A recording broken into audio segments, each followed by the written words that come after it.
ఉద్యమంలో, ఒక కృష్ణమార్య గారి ఉద్యమంలో మేము 20 సంవత్సరాల కంచెం పనిచేస్తేనే మమ్మల్ని కలెక్టర్ గారు కానీ, మమ్మల్ని ఎమ్మెల్యే గారు కానీ, మమ్మల్ని ఎంపీ గారు కానీ గుర్తించి ఈ రోజు ఈ స్థాయిలో ఇక్కడ కూర్చుని పెట్టడం జరుగుతుంది.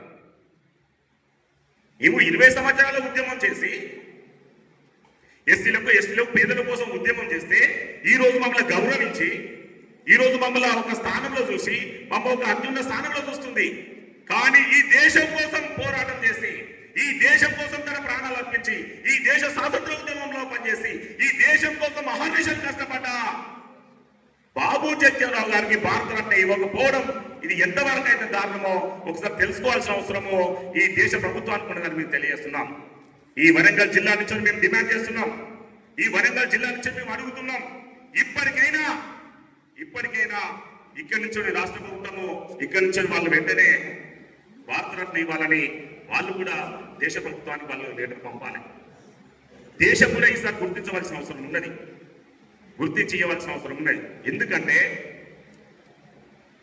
తాను జీవితంలో మొదటగానే వివక్ష ఎదుర్కోవడం జరిగింది. చిన్న చదువుకునేటప్పుడే, బాల్యంలో చదువుకున్నప్పుడే వివక్ష ఎదుర్కోవడం జరిగింది. వివక్ష ఎదుర్కోవడానికి అయితే అవసరం లేదు.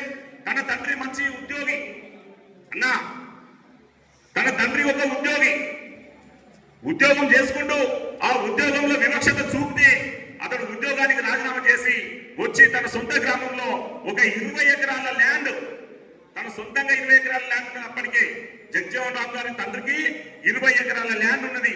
ఆ 20 ఎకరాల ల్యాండ్ లో తను పని చేసుకుంటూ ఉండేవాడు. అంటే 20 ఎకరాల ల్యాండ్ ఉంటే పేదవాడు కాదు కదా, 20 ఎకరాల ల్యాండ్ ఉన్నోళ్ళు లేనోళ్ళు కాదు కదా, అప్పటికే ఉన్నవాళ్ళు కదా. 20 ఎకరాల ల్యాండ్ ఉన్నదంటే అప్పట్లో పరిస్థితి ఏంది?